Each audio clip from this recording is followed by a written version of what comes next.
महाआदिशक्ति वेद माता और परम पूज्य गुरुदेव के श्री चरणों में सशक्त वंदन करते हुए प्रिय सज्जनों, आज के ऑडियो पॉडकास्ट में हम सुनेंगे मिल के पत्थर। साथियों, आप सभी से विनम्र निवेदन है कि प्रसंग को ध्यानपूर्वक सुनिएगा। अच्छा लगता है तो लाइक शेयर करिएगा अपने परिवारजनों और मित्रों के साथ। गुरुदेव के चैनल को अभी तक आपने सब्सक्राइब नहीं किया तो सब्सक्राइब कर लीजिएगा। चलिए शुरुआत करते हैं।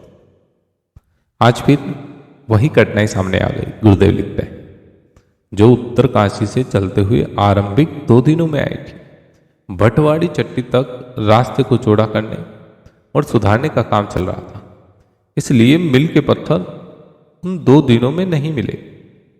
रास्ते में कड़ी चढ़ाई उतराई और कठिन मंजिल थोड़ी ही देर में थका देती।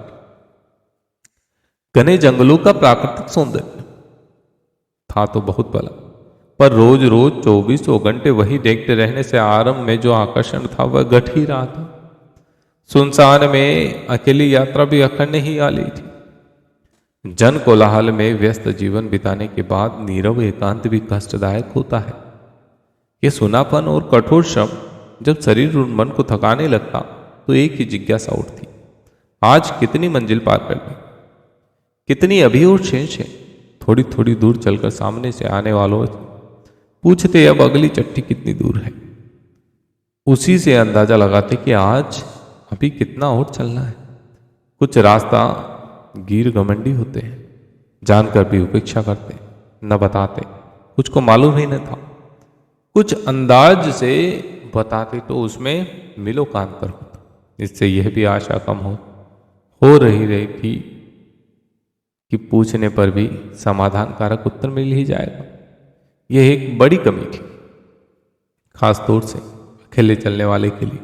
7-5 की भीड़ में हंसते बोलते आसानी से मंजिल कट जाती, पर अकेले के लिए तो उसे काटना काफी कठिन होता है। इस कठिनाई में मिल के पत्थर कितना काम देते हैं, इसका अनुभव भटवाड़ी चट्टी से लेकर गंगोत्री तक की यात्रा में किया। इस बीच में मिल तो नहीं गड़े, पर पहाड़ों की दीवारों पर सफेदी पोत कर लाल अक्षरों में 25/7 इस प्रकार के संकेत जहां तहां लिख दिए गए थे। इसका अर्थ था धरासू से 25 मील 7 फलांग आ गए। पिछली चट्टी पर कौन सा मिल था, अगली चट्टी पर कौन सा मिल पड़ेगा, यह जानकारी नक्शे के आधार पर थी ही। मंजिल का पता चलता रहा। इस सुनसान में यह मिल फलांग के अक्षर बड़े सहायक थे। इन्हीं के सहारे रास्ता कटता था। एक फलांग गुजरने पर दूसरे की आशा लगती और वह आ जाती तो संतोष होता कि इतनी सफलता मिली। अब इतना ही शेष रह गया। यह गंगोत्री से गोमुख का 18 मील का रास्ता बड़ी मुश्किल से कटा। एक तो यह था बड़ा दुर्गम, फिर उस पर भी मिल फलांग जैसे साथी और मार्गदर्शकों का अभाव। आज ये पंक्तियां लिखते समय ये परेशानी कुछ ज्यादा कर रही है। सोचता हूं मिल का पत्थर अपने आप में कितना तुच्छ है।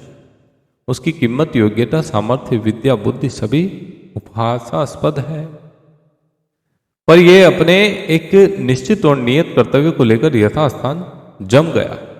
हटने की सोचता तक नहीं। उसे एक छोटी सी बात मालूम है, धरासू इतने फलांगे, बस केवल इतने से ज्ञान को लेकर वह जनसेवा के पथ पर अड़ गया है।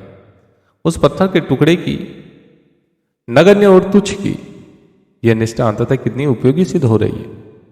मुझ जैसे अगणित पथिक उससे मार्गदर्शन पाते हैं और अपनी परेशानी का समाधान करते हैं। जब यह जरा सा पत्थर का टुकड़ा मार्गदर्शन कर सकता है, जब मिट्टी का जरा सा 1-2 पैसे मूल्य का दीपक प्रकाश देकर रात्रि के खतरों से दूसरों की जीवन रक्षा कर सकता है, तो क्या सेवाभावी मनुष्य को इसलिए चुप ही बैठना चाहिए कि उसकी विद्या कम है, बुद्धि कम है, सामर्थ्य कम है, योग्यता कम है। कमी हर किसी में होती है, हर किसी में है, पर हम में से प्रत्येक अपने क्षेत्र में अपने से कम जानकारी में, कम स्थिति के लोगों में बहुत कुछ कर सकता है। अमुक योग्यता मिलती तो अमुक कार्य करता, ऐसी सेक चिल्ली कल्पनाएं करते रहने की अपेक्षा क्या यह उचित नहीं है कि अपनी जो योग्यता है उसी को लेकर अपने से पिछड़े हुए लोगों को आगे बढ़ाने का मार्गदर्शन का काम कर दे। मिल का पत्थर सिर्फ धरांशु और गंगोत्री का अंतर मात्र जानता है, उतना ही बता सकता है, पर उसकी सेवा भी क्या कम महत्व की है। उसके अभाव में उत्तरकाशी से बंटवाड़ी तक परेशानी रही। कल गोमुख दर्शन का जो सौभाग्य मिलने वाला है, उसकी सुखद कल्पना में उन पत्रों का अभाव बुरी तरह खटक रहा है। हम में से कितने ऐसे हैं जो मिल के पत्रों से अधिक जन सेवा कर सकते हैं, पर आत्मविश्वास, निष्ठा और जो कुछ है उसी को लेकर अपने उपयुक्त क्षेत्र में अड़ जाने की निष्ठा तो हो, तभी तो हमारी उपयोगिता को सार्थक होने का अवसर मिले। सज्जनों, आप सभी को ये प्रसंग कैसा लगा? अच्छा लगा तो लाइक शेयर कर दीजिए। मित्रों, अगले ऑडियो पॉडकास्ट में हम सुनेंगे अपने और पराये। जय श्री राम।